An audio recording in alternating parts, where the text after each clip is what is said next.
Equações do primeiro grau como incógnita. Leia o que Franciele está dizendo. Pensei em um número. Multipliquei esse número por 2 e em seguida adicionei 3. Obtendo como resultado 7, em qual número pensou? Então, ela pensou em um número que nós não sabemos, então a gente denomina como uma incógnita, uma variável, a gente pode chamar de x, y, z. Ela multiplicou por 2, ó, eu também multipliquei por 2. Adicionou 3, somou 3 e teve como resultado 7, então a gente iguala a 7. Em qual número pensou? Isso vai nos dar o quê? Uma equação, uma expressão algébrica, que é o que a gente está acostumado a trabalhar. Então, o que vai acontecer? Na forma convencional, iríamos passar o 3 para o segundo membro com o sinal invertido. E depois o 2 que está multiplicando, iríamos passar dividindo, que são os nossos problemas. Para achar o valor de x, a gente tem que deixar ele o quê? Isolado, sozinho. Então, todos os outros números que acompanham o x, a gente tem que arrumar uma forma de resolver. Para responder essa pergunta, indicamos por x o número em que Franciele pensou e em seguida escrevemos e resolvemos uma equação. Foi o que eu acabei de explicar.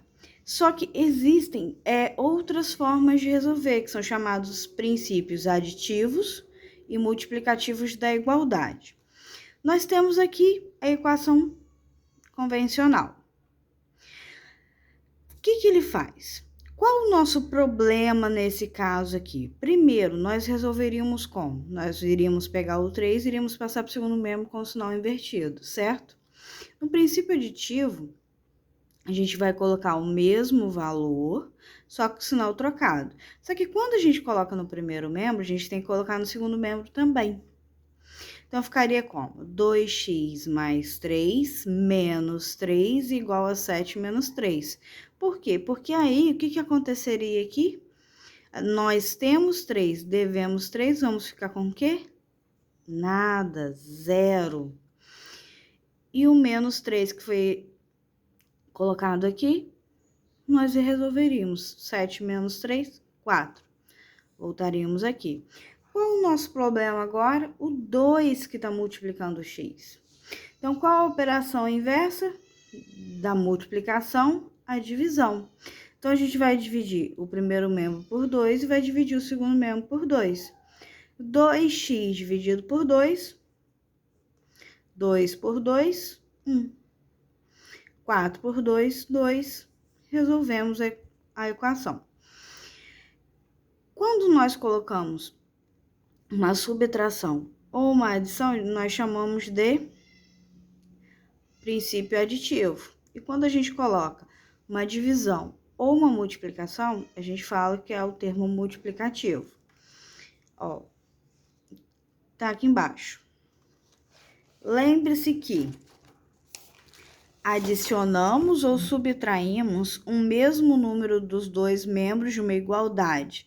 Ela não se altera. Esse princípio é o aditivo da igualdade.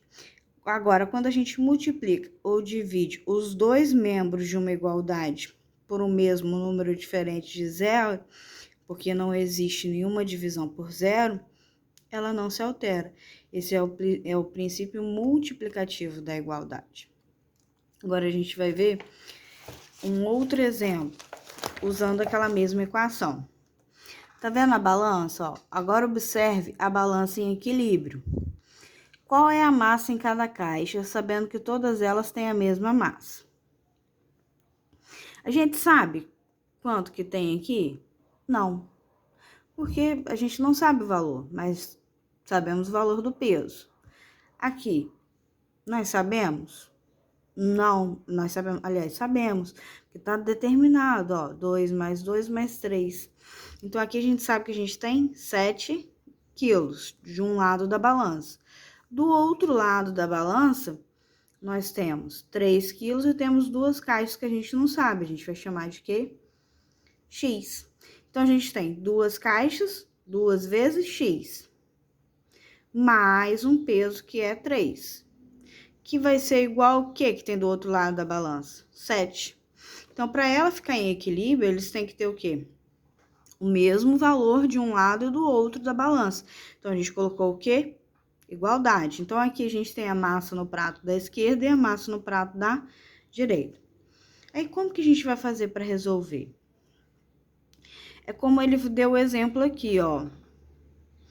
Para fazer com que o 2 fique isolado, ó, o que a gente faz? Ele colocou o mesmo valor que a gente tem, só que com o sinal invertido. Ele quer retirar esse peso da balança para saber qual o valor de x. Ó, ele colocou assim, ó, a igualdade representa que a balança está em equilíbrio, aqui. Se retirarmos 3 quilos de cada prato da balança, ele ainda continuará em equilíbrio.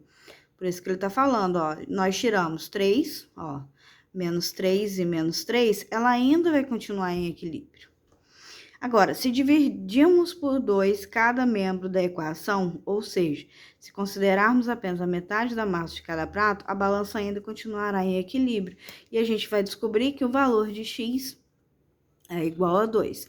Fica um pouco confuso? Fica, mas isso nada mais é do que o quê? Vocês acabaram de resolver aquela mesma continha da página anterior, da mesma forma, só que com exemplo diferente da balança. Então, ele fala assim, ó, a equação 2x mais 3 igual a 7 é um exemplo de equação do primeiro grau. Por quê? Porque o expoente de x é 1 com uma incógnita, que é x. Ó, equação do primeiro grau com uma incógnita x é toda sentença matemática que pode ser escrita na forma ax mais b igual a 0, em que a e b são constantes, são números, 1, 2, 3, 4, são números, e que A não pode ser zero em momento nenhum. Então, chamamos de primeiro grau quando a incógnita, nesse caso, que é o valor de x, está elevado ao expoente 1, o que não se costuma escrever, foi o que eu falei um pouquinho antes. Então, ele dá alguns exemplos de equação do primeiro grau. Tá vendo? Eu tenho uma única variável, certo? Apesar de ter nos dois membros, a variável é a mesma, y. E qual o grau dessa variável? 1, que não se escreve. Então, ela é uma equação do primeiro grau e a minha incógnita, a minha variável é y. Nesse caso, também temos, ó, a e a, uma única variável que é a, porém ela se repete 2 vezes, né? E o expoente dela continua sendo 1, então ela é uma equação do primeiro grau e a incógnita dela é A. Agora, equações que não são do primeiro grau com uma incógnita.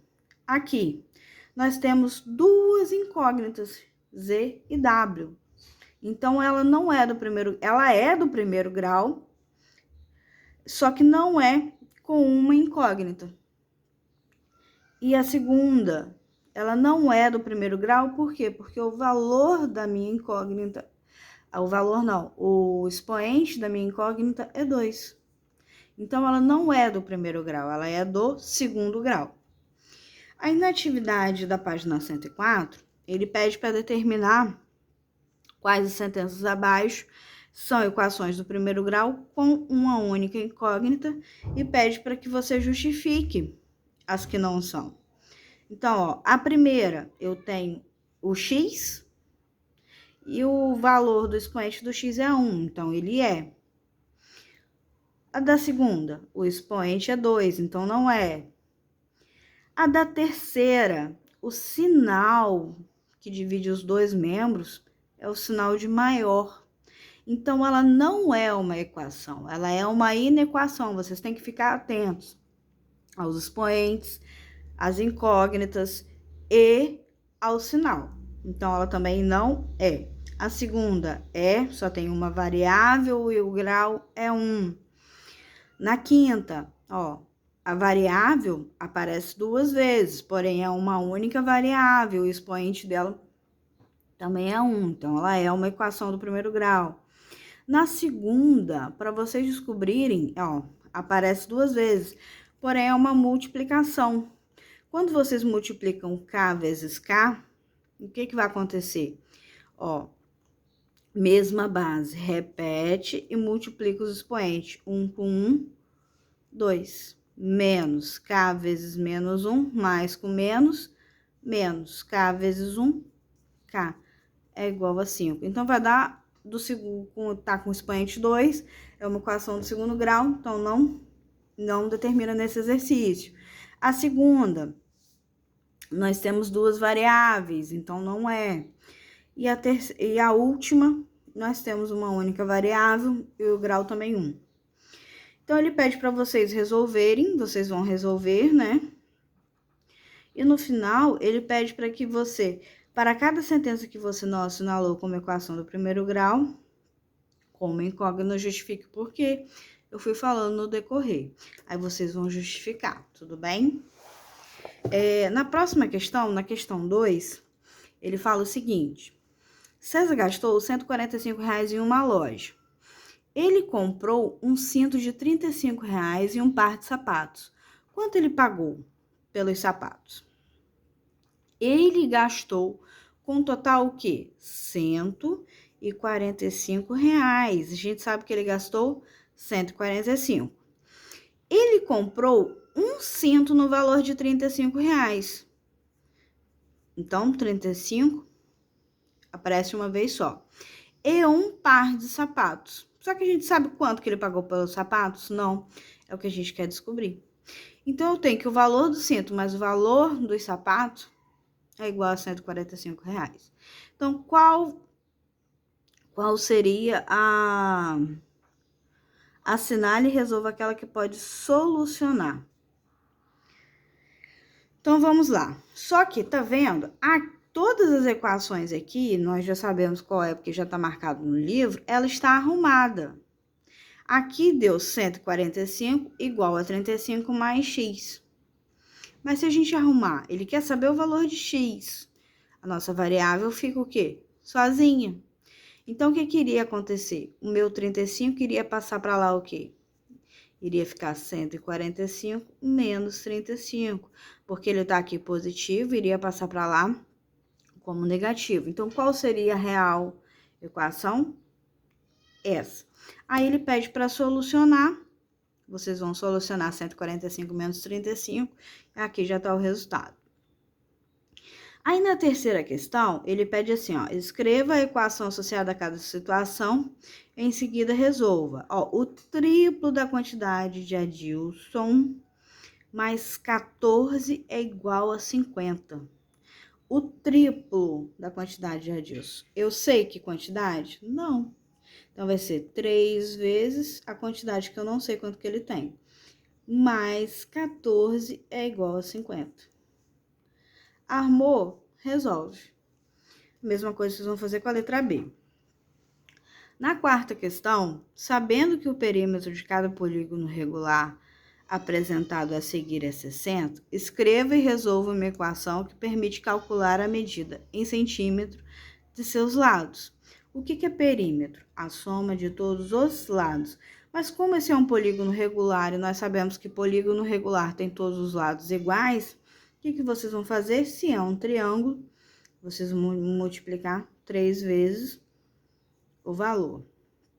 E depois vai achar o valor da incógnita e substituir. Exemplo, ó. 3 vezes y mais 1. Igual, ele disse que o perímetro total é igual a 60. Então, a gente vai fazer 3 vezes y, 3 vezes 1. 3 vezes y, 3y, mais 3 vezes 1, mais com mais, 3 vezes 1, 3, igual a 60.